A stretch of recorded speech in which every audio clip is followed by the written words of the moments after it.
Salut, salut. J'espère que vous allez très bien. Alors, aujourd'hui, nous allons parler de l'affaire Covid-Gate. L'affaire Covid-Gate. Alors là, les Camerounais ont montré de quoi ils sont capables. Les Camerounais ont montré, encore une fois de plus, de quoi ils sont capables. Vous savez, quand je fais des vidéos tous les jours, je parle d'un certain type de comportement. Voilà, aujourd'hui, vous savez, moi, de tout ça, de tout ce qui se passe au Cameroun, je sais que beaucoup n'ont pas encore tiré des leçons. Il y a beaucoup qui diront, ah non, c'est parce que c'est Paul Biya, parce que c'est ceci, parce que c'est cela, parce que c'est celui-ci. Non. Vous avez vu notre pays, non? Dans notre pays, le Cameroun, nous avons tout. Nous avons tout au Cameroun. Ça, il faut le reconnaître. Nous avons tout au Cameroun. Mais, sauf une chose qui nous manque. L'amour. Nous n'avons pas d'amour entre nous. Parce que les chiffres qui en ressortent de la commission d'enquête par rapport à l'affaire Covid-Gate sidèrent tout simplement les pauvres contribuables que nous sommes. Vous voyez même que même la voix, je n'ai même pas la voix pour parler. Je n'ai même pas la voix pour vous dire, je n'ai même pas la force pour parler parce que c'est très grave. C'est très très grave. Et je pense que le Cameroun a atteint un point où je pense qu'il est utile aujourd'hui pour toute personne qui veut embrasser la vie publique. Je pense qu'aujourd'hui, il est temps de jeter un coup d'œil sur nos lois. Non, sincèrement, sur nos lois en ce qui concerne les affaires publiques, en ce qui concerne ceux qui accèdent aux affaires publiques. Je pense que c'est la meilleure des solutions. Je pense qu'il faut chercher une loi qui vise à... C'est-à-dire, tu peux, toi en tant que citoyen, tu peux tout savoir du ministre, tu peux tout savoir du maire, tu peux tout savoir du préfet, tu peux tout savoir du délégué, tu peux tout savoir, je dis bien tout savoir. Je dis bien tout savoir. Est-ce que vous comprenez ce que je dis? Nous sommes sur Internet aujourd'hui. Ça veut dire quoi? Ça veut dire que lorsqu'un sous-préfet entre, je dis, même hormis de son cadre de mission, quand un sous-préfet entre dans un restaurant, l'information, tout le monde doit être au courant que le sous-préfet est entré au restaurant et il a mangé comme ça. Quand un sous-préfet part dans un hôtel, tout le monde entier doit être au courant que le sous-préfet est parti à l'hôtel. Parce que c'est la seule façon que nous pouvons faire pour changer notre pays là-bas. Oui, bien évidemment, il le faut. Il le faut de toute urgence. Parce que je me souviens dans un pays scandinave, lorsque le maire, il y a une... je crois que ça devait être une ministre, elle devait être ministre ou c'était de quoi, qui a démissionné du simple fait qu'elle a acheté sa lingerie, c'est-à-dire, elle a excédé de, je crois, ou de quelques zéros, ou peut-être de 50 euros ou de 30 euros. Elle a été obligée de démissionner pour avoir excédé d'achat de 30 euros ou de 50 euros. Je dis bien, c'est-à-dire, je parle d'un pays scandinave. Mais chez nous au Cameroun, déjà l'affaire Covid-Gate, si vous avez très bien compris, si vous regardez même vous-même le jeu trouble que les médias, à quel jeu les médias jouent, à quel jeu les médias jouent, vous pouvez comprendre. Mais ce sont les populations et les pauvres contribuables que nous sommes qui sont au milieu. qu'est-ce qu'ils font? Nous donner les informations, oui. Mais puisque nous sommes habitués dans ce pays à recevoir les informations de manière, je peux dire de manière insidieuse. Comme quoi, par exemple, si l'information arrive à la population, ça veut dire que le partage de l'objet volé n'a pas été tout simplement respecté. Ça, nous le savons. Ça, nous le savons. Si les médias au Cameroun prennent la peine d'informer les populations, ce n'est pas pour rien. Et c'est ce à quoi je vais interpeller les Camerounais aujourd'hui. Lorsque dans un média on parle de prévarication des biens publics,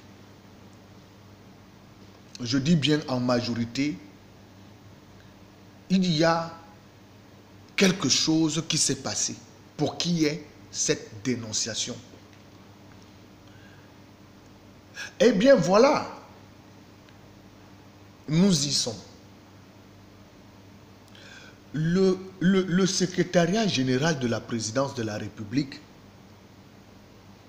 étant accablé par les histoires de CanGate, maintenant nous avons le COVID-Gate. Donc, j'espère que nous n'assistons pas à une croisade, de titans en ce qui concerne la distraction des fonds publics. Oui, j'espère que nous n'assistons pas à cela. Mais nous allons nous concentrer sur ce que c'est que le contribuable. Moi, je vais prendre le côté du Cameroun, des Camerounais. Je vais me mettre du côté des Camerounais. Parce que moi-même aussi, je contribue à cela. Près de 200 milliards de francs CFA. 200 milliards. 200 milliards. Et quand je me souviens que, pendant ce temps, les Camerounais, on interdisait les Camerounais de sortir pour se battre. Ils interdisaient les Camerounais de ne pas faire ceci, de ne pas faire cela, respecter ceci. On a arrêté des Camerounais qui ont perdu leur moto. D'autres, on a envoyé leur voiture en fourrière qui n'a plus jamais vu le jour. Que non, il n'a pas respecté les mesures barrières. Lorsqu'il s'agit de répression pour que les choses soient mises dans l'ordre, ils sont forts pour mater les populations, pour écraser les populations. Alors là, ils ont la palme d'or. Bon, maintenant, lorsqu'il s'agit de prévariquer également, pour eux, c'est-à-dire, je ne sais pas quel genre de sanctions l'on peut les appliquer. Je ne sais pas quel genre de sanctions. Mais quand même, pour que cela ne puisse plus se répéter, il ne suffit pas de venir dénoncer.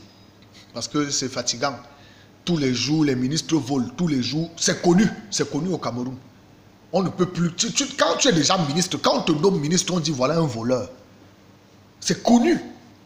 C'est quelque chose qui est normal. C'est normal. Donc c'est un peu comme une fille qui vend ses charmes. Une fille qui dit bon, si tu veux coucher avec moi, donne-moi 30 000, donne-moi 50 000. C'est normal quand on l'appelle prostituée. C'est une prostituée.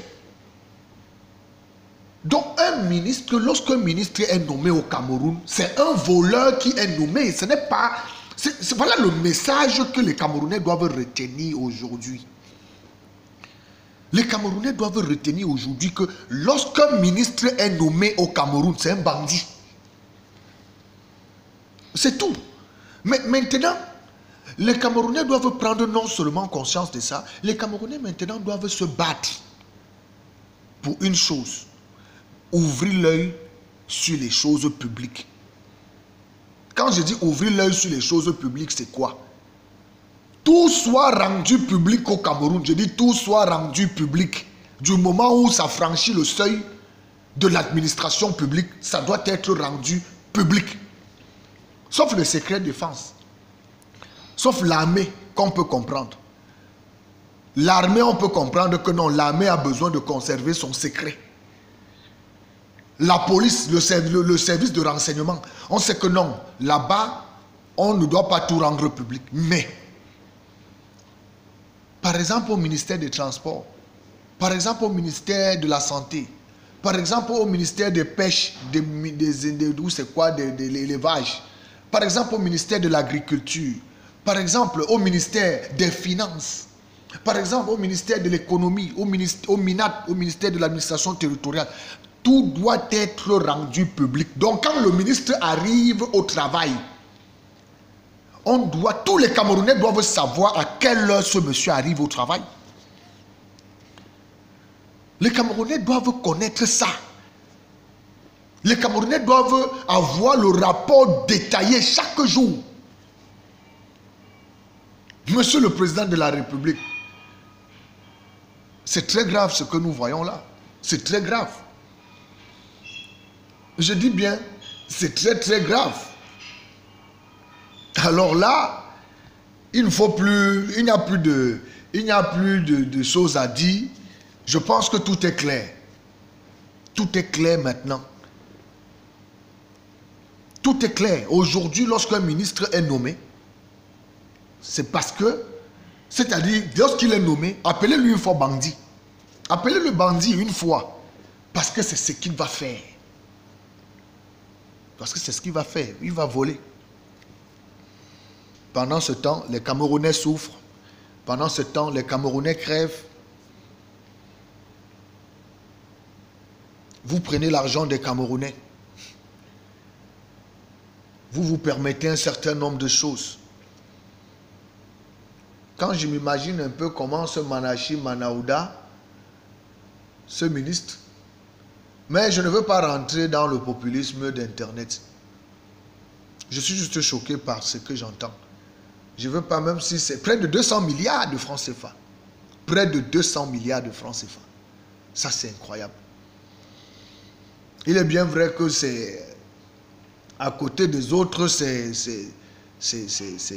quelque chose de naturel.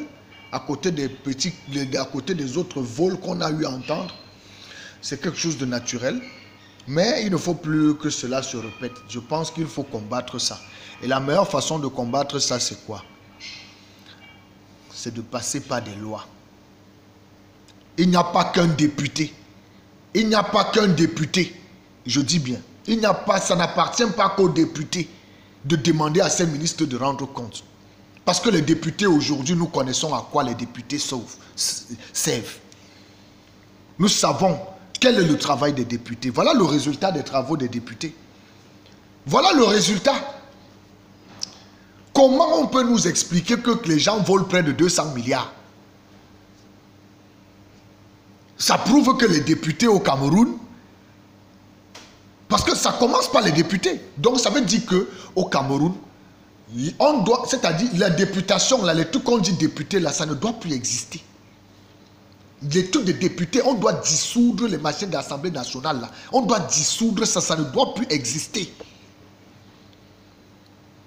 Les trucs de députés ne doivent plus exister. Ou c'est quoi député, ou c'est quoi Sénat, ça ne doit plus exister. Normalement, il doit avoir, c'est-à-dire, tous les Camerounais doivent désormais maintenant demander ce qui se passe. Ce n'est plus une histoire que, je suis désolé, parce que si tel est le cas, si nous voulons laisser nos vies, nous voulons laisser l'avenir de ce pays entre les mains de ces gens, entre les mains de ces sénateurs, entre les mains de ces députés, quand je compte combien de députés peuvent se lever et parler à Mondovision par rapport à ce qui s'est passé, ils ont tous pris les enveloppes. Ils ont tous pris des enveloppes. Les sénateurs, ils ont tous pris des enveloppes. C'est clair, parce qu'il y a un silence total. Nous sommes sur Internet, nous voyons ce qui se passe en France. Lorsque l'affaire Cahuzac, nous nous rappelons de l'affaire Cahuzac. nous avons vu comment les députés, les sénateurs ont mis la pression. Et pour finir, Cahuzac est tombé. Mais chez nous en Afrique, au Cameroun particulièrement, les députés applaudissent. Ils se contentent même d'aller sur les plateaux de télévision, ouvrir leur gueule, narguer les populations, insulter les populations. À quoi servent donc ces députés? Les députés, c'est quoi? Quel est le rôle des députés dans un pays? Quel est le rôle des sénateurs dans un pays? Quel est leur rôle? Mais tout ce que je sais, je suis convaincu, c'est que la seule chose qui retient les Camerounais encore, et d'ailleurs eux-mêmes ils le savent, la seule chose qui retient les Camerounais encore, je dis bien la seule chose qui retient les Camerounais, c'est Paul Biya. Ils le savent. Ils peuvent tout faire ça du moment que Paul Biya est là. Parce qu'ils savent que les Camerounais ont déjà compris. Mais sauf que il y a quelques-uns là qui se permettent un certain nombre de choses. Imaginez-vous un instant où on vous dit que Paul Biya n'est plus là. Vous pouvez vous imaginer ce qui peut se passer au Cameroun avec ce qui se passe là. Vous pouvez vous imaginer. Je me demande où ces gens iront quand le chef de l'État ne sera plus aux affaires. Je me demande. Moi, c'est la question. Chaque jour que je reste, je me pose la question. Ils iront où avec leurs enfants? Ils iront où avec leur famille? Toutes les grosses maisons qu'ils ont construites, tous les machines qu'ils ont fait, ça va se passer comment? Tu vas justifier comment aux gens, aux Camerounais? Comment est-ce que tu vas justifier aux Camerounais que tu touchais 35 000 francs de salaire, tu touchais 50 000 francs de salaire et tu te retrouves avec une maison estimée à 7 milliards de francs CFA? Donc, c'est-à-dire, moi, je me demande comment les gars vont faire. C'est-à-dire, je suis dépassé par les événements. Je me demande, parce que c'est bien beau de voler, hein. Non, voler, il n'y a pas de problème. Spolier les caisses de l'État. C'est-à-dire, monter même les Camerounais contre les Camerounais. Monter les Camerounais même contre Paul Biya même. Monter tout le monde, faites tout ce que vous voulez. Mais ma question, c'est que quand Paul Biya va partir, vous allez faire comment? Moi, c'est la question que je pose.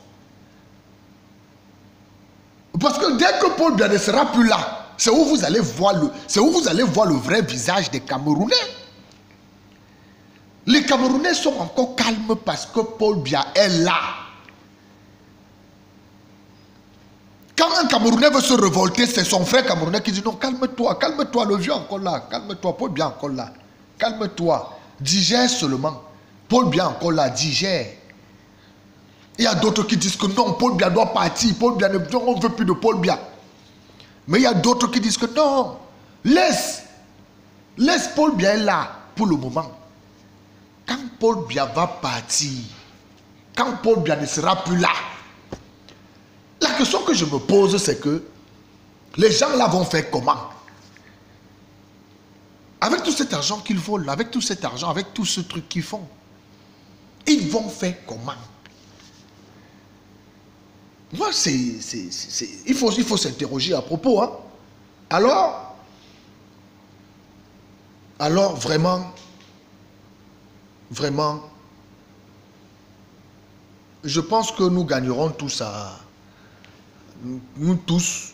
nous gagnerons à lutter contre ce genre de fléau. Je pense qu'il est important de ne pas se prêter à ces choses-là.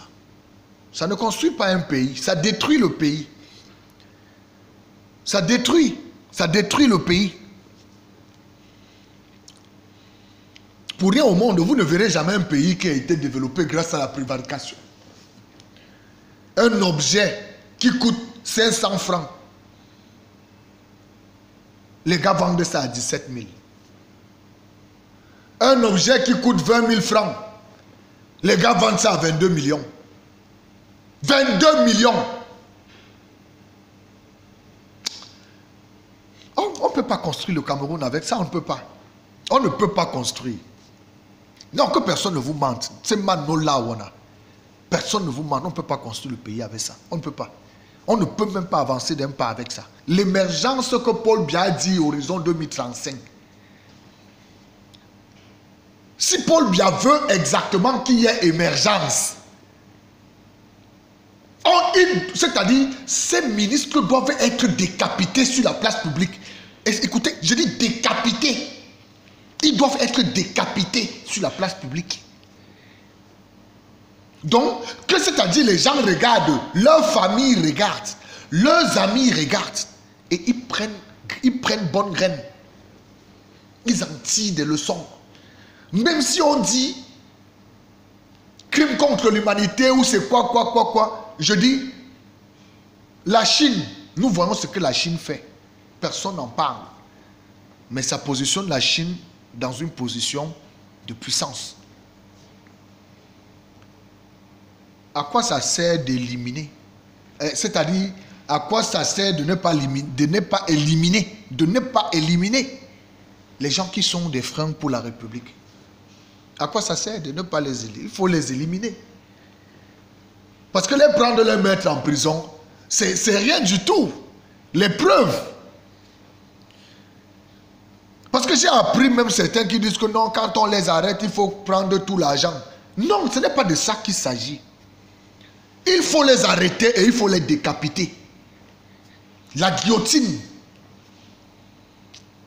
C'est la seule chose qui peut les mettre au pas.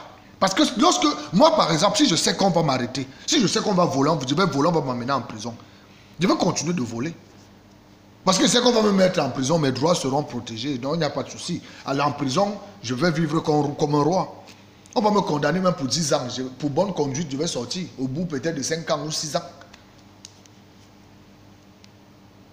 Donc, la question qui est ici, c'est que l'heure n'est plus aux affaires de prison, mandat de dépôt, machin. On tue.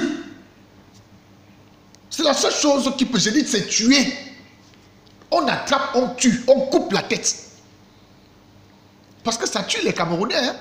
Vous savez combien de Camerounais meurent par jour? Combien de Camerounais meurent par jour suite à ce genre de choses? Combien de Camerounais meurent par jour? Combien de Camerounais?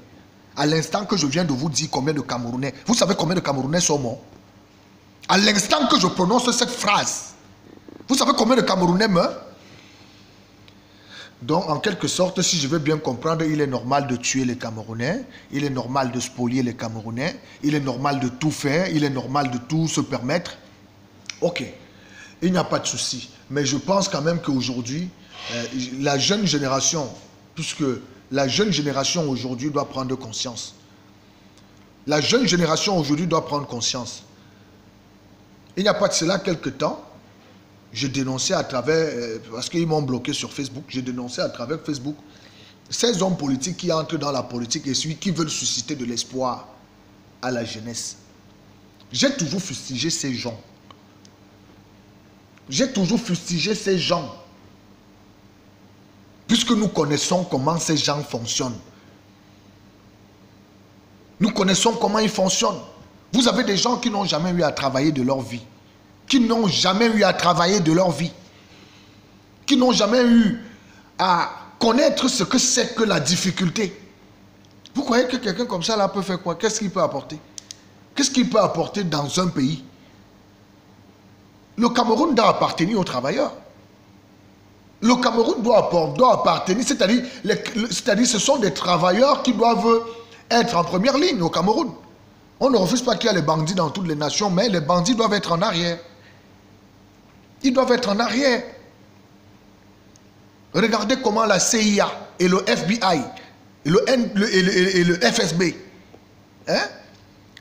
Regardez comment ces unités utilisent leurs bandits. Regardez comment la CIA utilise ses bandits.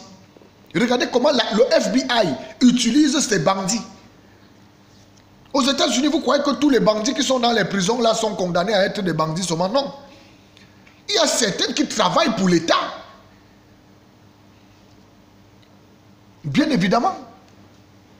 Mais chez nous, ici, nos bandits, mais Nos bandits que nous avons ici, c'est terrible. Vous avez déjà entendu un bandit, un de nos bandits dit qu'il est allé, grâce à son banditisme, il a fait rentrer 200 milliards au Cameroun. Non. Vous allez toujours entendre que grâce à son banditisme, il a spolié les caisses publiques.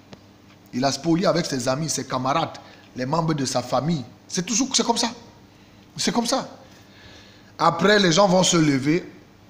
Lorsque Paul Biya va prendre, il va mettre en prison. Vous allez constater des journalistes qui viendront, des idiots, qui viendront dire vraiment Paul Biya n'est pas sérieux. Paul Biya n'est pas sérieux. Paul Biya est ceci. Paul Biya les laisse mourir en prison. Comme il y a un de ces gros bandits qui est mort dernièrement. Un de ces gros criminels de la République qui est mort dernièrement. Quelle injure Paul Biya n'a pas eu. Paul Biya il n'aime pas les écans. Vraiment, il laisse ce monsieur en prison. Un piètre bandit et criminel. Ils sont sérieux. Vous avez des individus qui se lèvent, qui disent non à ça. Maintenant, qu'est-ce que vous allez dire du Covid-19? Qu'est-ce que vous allez dire de l'histoire de Manachi Manaouda? Qu'est-ce que vous allez dire de ça? Vous allez dire que non, vraiment Paul Biya, non, vraiment Paul Biya, il ne faut pas que Paul Biya condamne. Il ne faut pas que Paul Biya fasse ceci, cela. Non, vraiment. Vous allez dire quoi? Vu qu'ils vous soutiennent, vu que nous savons qu'ils soutiennent des étudiants, certains étudiants, leurs membres de famille, ils soutiennent leurs amis, ils soutiennent leurs connaissances. Mais ça n'a rien à voir avec le peuple. Ça n'a rien à voir avec le peuple. Paul Biya ne les a pas mis là-bas pour vous. Paul Biya ne les a pas mis là-bas pour leur famille. Paul Biya les a mis là-bas pour les Camerounais, pour servir le peuple camerounais et non servir leurs amis. Alors là, je pense que l'histoire de Covid-Gate là doit faire en sorte que les Camerounais doivent se réveiller sur leurs députés. Moi, je n'en veux même pas trop aux ministres. Hein. Tous ces ministres qui ont volé là, je ne les en veux pas trop. Ce n'est pas eux mon problème. Parce que c'est quelque chose de naturel. Moi, ça ne m'étonne pas qu'on me dise qu'un ministre a volé 400 milliards. Ça ne m'étonne pas. C'est même trop... C'est-à-dire c'est quelque chose de logique. C'est quelque chose de logique. Est-ce que vous comprenez? Pour moi, c'est une logique. C'est normal. Ça ne m'étonne pas. Mais pour moi, la chose qui me choque, c'est le silence des députés et des sénateurs. Vous avez entendu quel sénateur qui s'est levé, tout ça. Même les députés, même. Ils sont combien de députés? Ils sont combien de députés qui se sont levés et dit non à ça? Combien? Non, vous n'allez pas voir. Vous n'allez pas les voir se lever. Oh, voilà les gens à qui le peuple doit se tourner. Moi, je n'ai pas besoin d'aller vers un ministre. Un ministre, je n'ai pas besoin. Le ministre, ce que beaucoup de gens ne savent pas, les ministres sont des... C'est-à-dire, le patron, c'est le peuple. Le patron, c'est le peuple. Donc, c'est-à-dire, moi, m'approcher d'un ministre, c'est lui donner trop de valeur. C'est lui donner trop de la valeur. Un ministre, c'est qui? Je m'approche que du député, celui à qui j'ai donné mandat. Celui à qui nous avons donné mandat.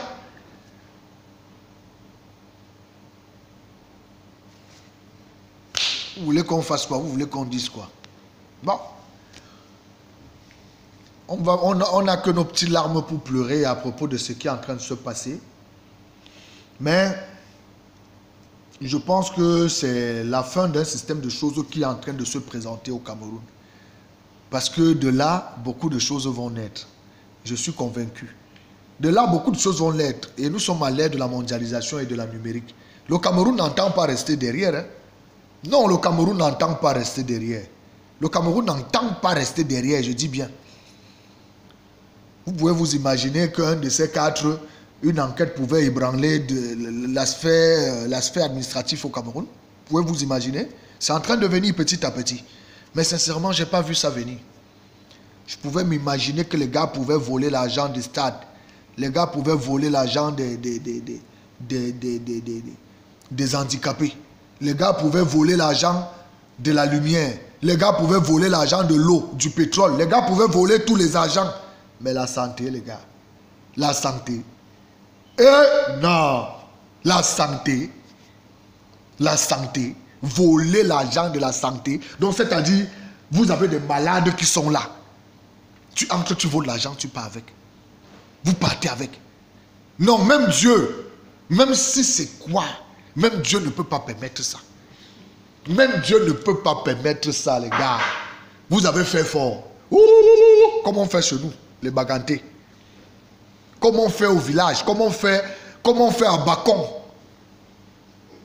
Comment on fait à Baham? Comment on fait à Kumba? Comment on fait à Batié? Big Ayanka. Big Ayanka. Vous avez dépassé les extrêmes. Les gars, vous avez dépassé les extrêmes. Alors je pense que c'est au peuple de réfléchir dorénavant à propos. Parce que les trucs de députés, tout ça, il faut bannir toutes ces choses-là. Députés, sénateurs, il faut bannir ça. Moi je suis contre ça, je suis un citoyen camerounais, j'ai la libre expression. Je suis contre toutes ces choses, ça n'amène à rien, ça ne mène à rien. Ça ne mène à rien. Je n'ai pas besoin de prononcer le nom d'un ministre. Un ministre, je n'ai pas besoin d'appeler un ministre.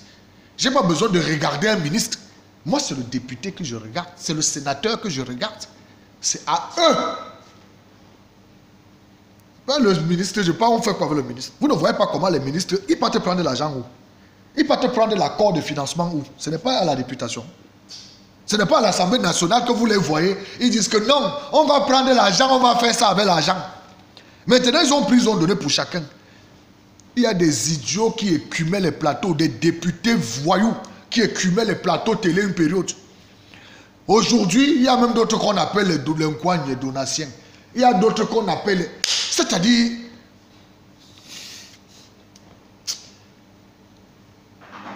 La seule chose, c'est que la chance qu'ils ont encore pour le moment. Voler, hein? Moi, j'invite les ministres. Tous ces ministres-là, tous ces députés et sénateurs, voler. Voler. Paul Biya encore là, voler.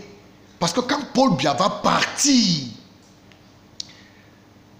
quand c'est Paul Biya qui tourne sur Paul Biya de Goyi, quand Paul Biya va partir, c'est où vous allez comprendre que vous avez perdu quelqu'un. Grâce à Paul Biya, vous auriez dû développer ce pays, rendre ce pays en un paradis terrestre. Mais vous n'avez pas su exploiter ce monsieur. Vous n'avez pas su l'exploiter. Vous allez le regretter. Vous allez le regretter. Attendez seulement vous dire que quelque chose ne va pas et qu'il n'est pas là. Et que peut-être qu'il a fermé les yeux et qu'il s'est arrêté. Qu'il a arrêté de vivre. Vous allez faire comment? Vu que je vois les gens qui achètent derrière les chaloupes. Les autres achètent derrière les kenous. D'autres achètent derrière les maisons à Kribi en bordure de l'eau. Mais ne vous gênez pas. Vous croyez que le Cameroun n'a pas le renseignement? Vous croyez que le Cameroun n'a pas le renseignement? Renseignez-vous sur ce que Kagame fait aux Rwandais. Vous ne connaissez pas. Renseignez-vous. Renseignez-vous sur ce que Kagame fait aux Rwandais. Renseignez-vous. Ça ne rigole pas. Vous allez voler. Mais on va voir où vous irez avec cet argent. Nous allons voir où vous irez avec cet argent. Nous allons voir. Opposition, voleur. Parti au pouvoir, voleur. Celui-ci qui se plaint, voleur. C'est-à-dire, on ne connaît pas le père, on ne connaît pas la mère, tout le monde... non, non, non. En tout cas, moi, je voulais parler de cette histoire de Covid-Gate aujourd'hui. C'est très grave. C'est très, très grave ce qui se passe. Et je pense qu'il est temps pour les Camerounais d'ouvrir les yeux sur leur patrimoine. C'est important. On a accepté que vous volez nos droits d'auteur. Vous partez avec nos droits d'auteur. Faites ce que vous voulez. Vous ne payez pas les artistes. Tuez même là au Cameroun. Tuez la culture. Il n'y a pas de problème. Faites tout. Mais quand même la santé, mon frère. Laissez-nous au moins vivre. Laissez-nous au moins vivre. Je dis, laissez-nous. C'est-à-dire, voler même l'argent du football, il n'y a pas de problème. Voler même l'argent des retraités, il n'y a pas de problème. Volez tout. Volez tout. Mais... laissez-nous au moins la santé. La santé, ça n'a pas de prix. Laissez-nous au moins la santé. Vous voulez même jusqu'à voler la santé. Donc, je comprends maintenant que les immeubles que vous construisez au Cameroun, vous avez des objectifs. Il faut tuer les Camerounais. Il faut que tous les Camerounais meurent. Comme ça, vous allez accepter les Gabonais, les Sénégalais venir louer vos immeubles. Hein? Parce que les immeubles sont pleins partout. Bonamoussadi, Bonanjo, Bonapriso, Bastos. les immeubles sont pleins. Et les Camerounais sont sans domicile fixe. Les Camerounais sont sans domicile. La maison la plus moins chère qu'on loue, 300 000, 400 000, 500 000. La plus moins chère. La bagarre dans les terrains. Vous arrachez les terrains aux gens. Ouais, arrachez même, il n'y a pas de problème. Faites tout ce que vous voulez. Mais la santé, laissez-nous quand même la santé. On a droit à la santé. Laissez-nous la santé. Je n'ai pas eu de problème que certains médias et certains individus spolient mes œuvres. Non, spolier mes œuvres, il n'y a pas de problème. Voler l'argent, partez avec. Mais, laissez-nous la santé. Laissez-nous la santé. Au moins qu'on puisse prendre le paracétamol quand on est malade. Quand même. Vous n'allez pas quand même attirer la foudre jusqu'à ce niveau. Donc c'est ce que moi je voulais vous dire aujourd'hui, chers frères camerounais. L'heure est grave. Pour ceux qui ne sont pas encore abonnés à la chaîne, abonnez-vous et activez la cloche de notification pour ne pas manquer les prochaines vidéos. C'était le Cheikh Kamzalek. Il faut prier pour le Cameroun. Je vous remercie d'avoir suivi cette vidéo. Excusez-moi la longueur, hein. Je ne comptais pas atteindre 36 minutes. Bonne journée à vous et que Dieu veille vraiment sur notre pays. À bientôt.